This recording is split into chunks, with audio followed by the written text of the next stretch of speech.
ಬಾಗಲಕೋಟೆ ಜಿಲ್ಲೆಯ ಬಾಗಲಕೋಟೆ ನಗರದಲ್ಲಿ ನಿನ್ನೆ ನಡೆದಂಥ ಘಟನೆ ಅಹಿತಕರ ಘಟನೆಯನ್ನು ಮೊಟ್ಟ ಮೊದಲನೇದಾಗಿ ನಾನು ಖಂಡಿಸ್ತೇನೆ. ಯಾಕಂದರೆ ಅಲ್ಲಿ ಶಿವಾಜಿಯವರ ಒಂದು ಪ್ರೊಸೆಷನ್ ನಡೀತಾ ಇತ್ತು. ಜೊತೆಗೆ ಮುಸಲ್ಮಾನರ ಒಂದು ರಂಜಾನ್ ಹಬ್ಬದ ಪ್ರಯುಕ್ತ ಒಂದು ಪ್ರಾರ್ಥನೆಯೂ ಕೂಡ ನಡೀತಾ ಇತ್ತು. ಆ ಒಂದು ಸಂದರ್ಭದಲ್ಲಿ ಬಹಳಷ್ಟು ಪ್ರಚೋದನೆಗೊಳಗಾಗಿ ಅಲ್ಲಿ ತಾವು ವಿಡಿಯೋದಲ್ಲಿ ಕೂಡ ನೋಡಿರ್ಬೋದು, ಒಂದು ಅಸಭ್ಯವಾಗಿ ವರ್ತನೆ ಮಾಡುವಂತಹ ಹಿಂದೂ ಸಹೋದರರು ಮತ್ತು ಮುಸಲ್ಮಾನ್ ಸಹೋದರರು ಕೂಡ ಅತಿರೇಕದ ಒಂದು ಏನು ಅವ್ರ ಮೇಲೆ ಹೋಗುವಂಥ ಒಂದು ಸಂದರ್ಭ ಅಲ್ಲಿ ಪೊಲೀಸ್ ವ್ಯವಸ್ಥೆ ಕಂಟ್ರೋಲ್ ಮಾಡುವಂಥ ವ್ಯವಸ್ಥೆ. ಯಾಕೆಂದರೆ ಎದುರುಗಡೆ ಇರುವಂಥ ಒಬ್ಬ ವ್ಯಕ್ತಿ ಏನಾದರೂ ಪ್ರಚೋದನೆ ಮಾಡಿದರೆ ಅವ್ರಿಗೆ ರಿಯಾಕ್ಟ್ ಮಾಡೋದು ಸ್ವಾಭಾವಿಕ. ಆ ಒಂದು ಸಂದರ್ಭದಲ್ಲಿ ಇವತ್ತು ಮೊನ್ನೆ SP ಸಾಹೇಬರು ಒಂದು ಸ್ಟೇಟ್ಮೆಂಟಲ್ಲಿ ಹೇಳ್ತಾರೆ, ಈ ಒಂದು ಘಟನೆ ನಡೆದಿದ್ದು 10 ಗಂಟೆ 6 ನಿಮಿಷಕ್ಕೆ ಅಂತೇಳಿ ಸರಿಯಾದ ಟೈಮನ್ನು ಕೂಡ ಹೇಳ್ತಾರೆ. ನಾನು ಮೊನ್ನೆ SP ಅವರಿಗೆ ಒಂದು ಪ್ರಶ್ನೆಯನ್ನು ಮಾಡಲಿಕ್ಕೆ ಬಯಸ್ತೀನಿ. ಕರ್ನಾಟಕದ ಒಂದು ಕಾನೂನಿನ ಪ್ರಕಾರ DJ ವ್ಯವಸ್ಥೆಯನ್ನು ಎಷ್ಟು ಗಂಟೆಗೆ ಸ್ಥಗಿತಗೊಳಿಸಬೇಕು? ಇದಕ್ಕೆ ಮೊನ್ನೆ SP ಅವರು ಉತ್ತರವನ್ನು ಕೊಡಬೇಕು. ಒಂದನೇದ್ದು. ಎರಡನೇದ್ದು, ಈ ಮೊದಲು ಈ ಥರನಾದಂತಹ ಘಟನೆಗಳು ಅದೇ ಪಂಕಾ ಮಸ್ಜಿದ್ ಏರಿಯಾದಲ್ಲಿ ನಡೆದಿದೆ. ಇವತ್ತು ಆ ಒಂದು ಘಟನೆ ನಡೆದರೂ ಕೂಡ ಅದನ್ನೆಲ್ಲವನ್ನು ಅವಲೋಕಿಸಿ ಅದೇ ಒಂದು ರಸ್ತೆಯಲ್ಲಿ ಆ ಒಂದು ಪ್ರೊಸೆಷನ್ಗೆ ಅವಕಾಶ ಕೊಡುವುದಾದರೂ ಯಾಕೆ? ಎರಡನೇದು. ಮೂರನೆಯದಾಗಿ, ಎರಡೂ ಕಡೆಯಿಂದ ಇವತ್ತು ವ್ಯಕ್ತಿ ಯಾರೋ ಒಬ್ರು ಚಪ್ಪಲಿ ಒಗ್ದ ಅಂತ ಹೇಳ್ತಾ ಇದ್ದಾರೆ, ಯಾರೋ ಒಬ್ರು ಕಲ್ಲು ಒಗ್ದ ಅಂತ ಹೇಳ್ತಾ ಇದ್ದಾರೆ. ಆ ಕಲ್ಲು ಒಗ್ದಿದ್ದು ಚಪ್ಪಲಿ ಒಗ್ದಿದ್ದು ನಾವು ಯಾರೂ ಕೂಡ ಸಮರ್ಥನೆ ಮಾಡ್ಕೊಳ್ತಾ ಇದ್ದಿಲ್ಲ. ಆ ಕಲ್ಲು ಒಗ್ದ ವ್ಯಕ್ತಿ ಯಾವನೇ ಆಗಿರಲಿ, ಯಾವುದೇ ಸಮುದಾಯವನ್ನ ಆಗಲಿ, ಅವನು ಒಳಗೆ ಹಾಕುವಂಥ ಕೆಲಸ ನಾನು ಮೊನ್ನೆ SP ಅವರು ಮಾಡಬೇಕಂತ ನಾನು ಕೂಡ ಆಗ್ರಹಿಸ್ತೀನಿ. ಆದರೆ ಅಮಾಯಕರನ್ನು ಅರೆಸ್ಟ್ ಮಾಡುವ ಮುಖಾಂತರ ಅಮಾಯಕರನ್ನು ತೆಗೆದುಕೊಂಡು ಹೋಗಿ ಜೈಲಿನಲ್ಲಿ ಮಾಡುವುದು ಇದು ಸರಿಯಲ್ಲ. ಒಂದು ಸಮುದಾಯ, ನಿರ್ದಿಷ್ಟವಾದಂಥ ಒಂದು ಸಮುದಾಯಕ್ಕೆ ಗುರಿಯಾಗಿಸಿಕೊಂಡು ಹೇಳುವಂಥ ಒಂದು ಮಾಡುವಂಥ ಕೃತ್ಯ ಇದಾಗಿದೆ. ಎರಡನೇದಾಗಿ ಏನಂತಂದರೆ, ಇವತ್ತು ಮೊನ್ನೆ SP ಅವರು ಮುಂಜಾನೆ ಒಂದು ಏನು ಪತ್ರಿಕಾಗೋಷ್ಠಿ ಮುಖಾಂತರ ಹೇಳ್ತಾರೆ, ನಾನು BNS 163 ಜಾರಿಗೆ ಮಾಡಿದ್ದೀನಿ. 4-5 ದಿವಸದವರೆಗೂ ನಾವು ಯಾವುದಕ್ಕೂ ಅವಕಾಶ ಕೊಡೋದಿಲ್ಲ. ಓಕೆ, ನಾನು ಅದನ್ನು ಅಕ್ಸೆಪ್ಟ್ ಮಾಡ್ಕೊತೀನಿ. ಯಾವುದೇ ಒಂದು ಕೋಮುಗ ಒಂದು ಸೌಹಾರ್ದತೆ ಕಾಪಾಡುವ ಒಂದು ನಿಟ್ಟಿನಲ್ಲಿ ಈ ಒಂದು ಸ್ಟ್ಯಾಂಡ್ ತೆಗೆದುಕೊಂಡ್ರು ಅಂತೇಳಿ ನಾನು ಕೂಡ ಭಾವಿಸ್ತೀನಿ. ಆದರೆ ಈ ಒಂದು ಬಾಗಲಕೋಟೆ ಕ್ಷೇತ್ರದ ಮಾಜಿ MLA ವೀರಣ್ಣ ಚರಂತಿಮಠ ಅವರು 100 ಜನರನ್ನು ತೆಗೆದುಕೊಂಡು ಅಲ್ಲಿ ರೋಡ್ ಮುಖಾಂತರ ಹೋಗಿ ಇದು ಸರ್ಕಾರದ ರಸ್ತೆ, ನೀವ್ಯಾಕೆ ರಸ್ತೆ ಬಂದ್ ಮಾಡ್ತೀರಿ ಅಂತೇಳಿ ಇದು ಕರ್ತವ್ಯಕ್ಕೆ ಅಡ್ಡಿಪಡಿಸಿದಂಗಲ್ವಾ? ಮೊನ್ನೆ ವೀರಣ್ಣ ಚರಂತಿಮಠ ಅವರು ಪೊಲೀಸರು ಕರ್ತವ್ಯವನ್ನು ನಿರ್ವಹಿಸ್ತಾ ಇದ್ದಾರೆ, ಅವರಿಗೆ ನೀವ್ಯಾಕೆ ಅಡ್ಡಿಪಡಿಸ್ತೀರಿ ಅಂದ್ರೆ ಅಲ್ಲಿ ಒಂದು ಅಚಾತುರ್ಯ ನಡೀಬಾರ್ದು ಅಂತ ಮುನ್ನೆಚ್ಚರಿಕಾ ಕ್ರಮವಾಗಿ ಅವರು 163 ಜಾರಿ ಮಾಡಿದ್ದಾರೆ.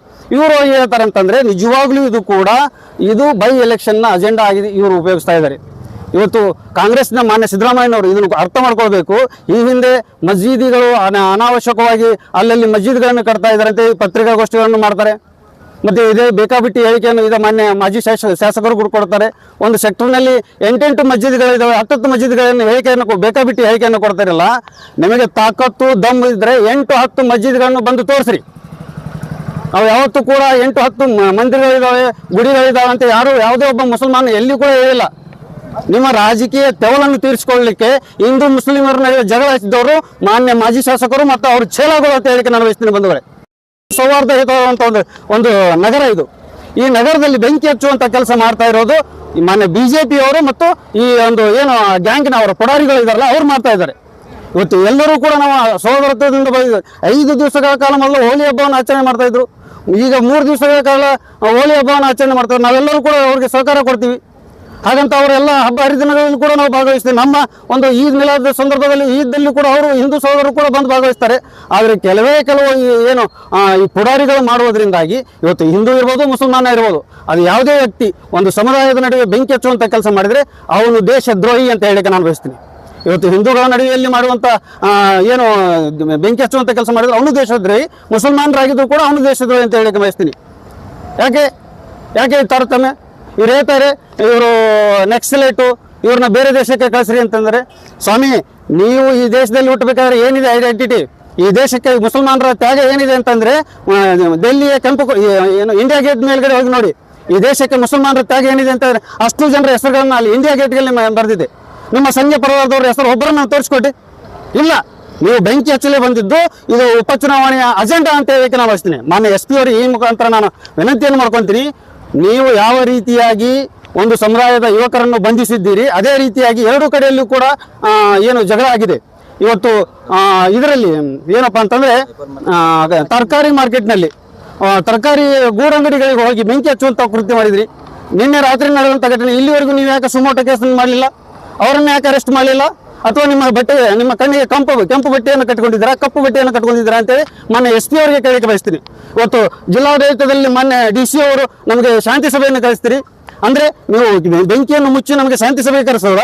ನೀವು ಶಾಂತಿ ಸಭೆ ಮಾಡೋದೇ ಆದರೆ ನಮ್ಮ ಮುಸಲ್ಮಾನ ಯುವಕರನ್ನು ಕೂಡ ಬಿಡುಗಡೆಗೊಳಿಸ್ರಿ, ಇಲ್ಲ ಅವರನ್ನು ಕೂಡ ಯಾರು ತಪ್ಪಿಸಿದ್ರೆ ಅವರನ್ನು ಕೂಡ ಬಂಧಿಸ್ರಿ, ಆವಾಗ ನೀವು ಶಾಂತಿ ಸಭೆ ಕರೆದು ನಾವು ಎಲ್ಲರೂ ಬರ್ತೀವಿ. ಅದಕ್ಕಾಗಿಯೇ ನಾವು ಇವತ್ತು ನಮ್ಮ ಸಮುದಾಯದ ಎಲ್ಲ ನಾಯಕರು ಕೂಡ ಈ ಶಾಂತಿ ಸಭೆಯನ್ನು ಧಿಕ್ಕರಿಸಿ ನಾವು ಹೋಗ್ತಾ ಇದ್ದೀವಿ.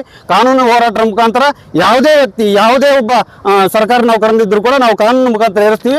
ಒಂದು ವೇಳೆ ಈ ಪರಿಸ್ಥಿತಿಯನ್ನು ಹತೋಟಿಗೆ ತರದೇ ಇದ್ರೆ ನಾವು ಉಗ್ರವಾದ ಹೋರಾಟ ಮಾಡಲು ಕೂಡ ತಯಾರಿದ್ದೇವೆ ಅಂತ ಹೇಳಿ ನಾನು ಬಯಸ್ತೀನಿ ಬಂಧುಗಳೇ.